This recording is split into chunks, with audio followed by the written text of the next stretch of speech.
सतगुरु जोगी पीर धाम से जानेंगे कि मुर्शद की कृपा कैसे पाएं।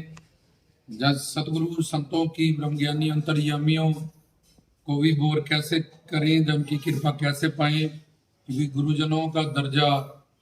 भगवान से भी बड़ा शास्त्र में बताया गया। तो मीरा ने गुरु रविदास जी से पूछा था कि आप ब्रह्मज्ञानी संत हो, महापुरुष हो, एक नॉर्मल संसारी को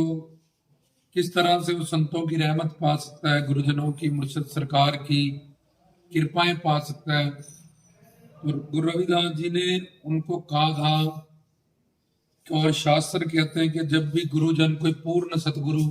श्रोत्रिय ब्रह्मनिष्ठ, जिनको सब शास्त्रों पुराणों ग्रंथों का ज्ञान हो और वो हमें भी उनका ज्ञान करवाएं। दूसरा, वो प्रैक्टिकली सिद्ध महात्मा हो, उनके अंदर परमात्मा की ज्योत विराजमान हो, जहाँ किसी सिद्ध संत से उन्होंने शिक्षा दीक्षा प्राप्त करके साधक साधना संत साधु संत इस तरह से उनकी शरणागति से, पूर्ण शरणागति से वो भी माया से अतीत हो चुका हो।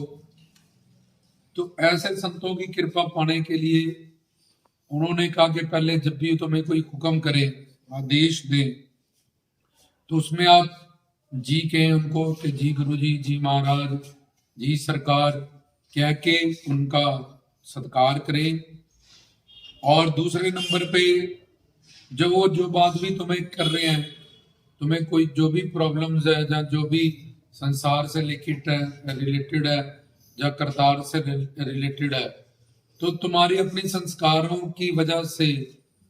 और उनकी वो महापुरुष और महात्मा है, इसलिए उनकी हर चीज हमारी मन बुद्धि इंद्रियों से परे है।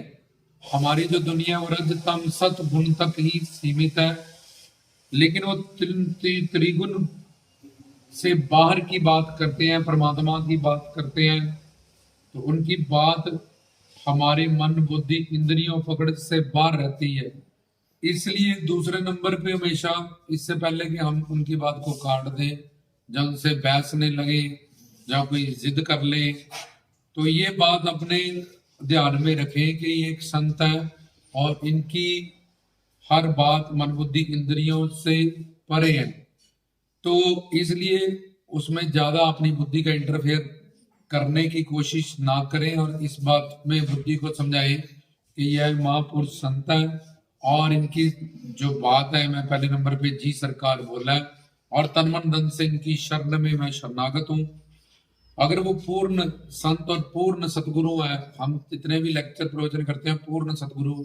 के लिए करते हैं, और पूर्ण सतगुरु क्या आता है वो भी प्रवचनों में हमने बताया। तो दूसरे नंबर पे अपनी मन बुद्धि को ये समझाएं कि इनकी बातें मन बुद्धि इंद्रियों से परे हैं।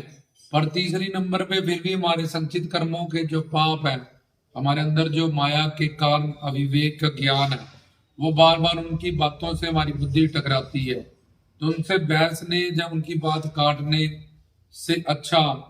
तुम उनके शिष्य हो, तन मन धन से उनको शरणागत हो, उनकी शरण में जाके उनसे निवेदन करो कि ये बात गुरु जी या संत महात्मा जी या महापुरुष जी जो आपने समझाई है या हमें बताई है, उसमें हमारा दिमाग इस तरह से कह रहा है कि अगर ऐसा हो तो ऐसा होगा, ऐसा होगा तो मैं ऐसा करूंगा तो ऐसा हो जाएगा।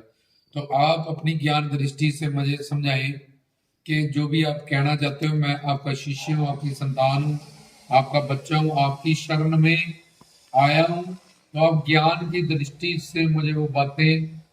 समझाएं, तो फिर वो बड़े खुश हो जाएंगे कि मैं इसका गुरु हूँ, ये मेरा शिष्य है और ये मेरी शरण में आके गुरु शिष्य संबंध से, शिष्टाचार से, जिसको समझ में नहीं आ रही बात वो समझना चाहता है, ना कि बहस कर रहा है, ना कि मेरी बात काट रहा है, तो फिर वो ज्ञान की दृष्टि से हमें अपने विवेक से वो सारी बात अच्छी तरह से समझाएंगे और जो फिर हमें समझ में भी आ जाएगी बड़ी आसानी से। वो अपनी पूरी मेहनत लगा देंगे हमें समझाने में। और चौथे नंबर पे फिर वो जो उन्होंने हुक्म दिया, वो भगवान का हुक्म जान के, और इसमें ही मेरा कल्याण है, क्योंकि ये मेरे आने वाले वक्त और मेरे प्रारब्ध के हिसाब से इन फ्यूचर मेरे को क्या फल मिलेगा या दंड मिलेगा वो भी जानते हैं। तो इसलिए फिर बड़ी आसानी से मन हमारा उनके जो वचन है, जो उन्होंने हमारा जो मार्गदर्शन किया है, उस पे चलेगा। और वो गुरु का दिखाया हुआ रास्ता है, सिद्ध संत का, महापुरुष का, पूर्ण गुरु का। उसमें चाहे संसार की ही कोई प्रॉब्लम्स है, चाहे आध्यात्मिक ज्ञान में हमने प्रोग्रेस हासिल करना है, और चाहे वो दसम द्वार की विद्या है, क्योंकि गुरु परिपूर्ण है, उससे तुम जैसे भी बात करोगे वो तुम्हें उसी में वैसे ही गाइड कर देगा। तो इस 4 स्टेप से, इस 4 नियम से कि पहले तुम जी के उनकी बात पे जी सरकार सत्कार करें, और दूसरे पे अपनी मन बुद्धि वो तुम शरणागत कर चुके, तन मन धन दे के तुमने शिक्षा दीक्षा ली है, और इनकी बातें मन बुद्धि इंद्रियों से परे हैं। और तीसरे नंबर पे तुम उनकी शरण में जाओ जो तुम्हें नहीं समझ में आता, अगर तुम्हें ऐसा लगता है कि इन्होंने ऐसा कहा और ऐसा करने को कहा, ऐसा करूंगा तो ये गड़बड़ हो सकती है, जहाँ ये तो संत है और हम संसारी हैं, हमें संसार का ज्यादा एक्सपीरियंस है, ये साधु स्वरूप है, संत स्वरूप है, मनोआत्मा है, उसके हिसाब से इन्होंने बोला होगा, जहाँ हमें गाइड कर रहे हैं, तो उनकी शरण में जाओ और वो तुम्हें समझा देंगे तीसरी नंबर में। और चौथे नंबर पे फिर समझ आने के बाद उनका हुक्म, भगवान का हुक्म मान के वैसा करो और कृपा पाओ। रामदास की तरफ से जय बाबा जी।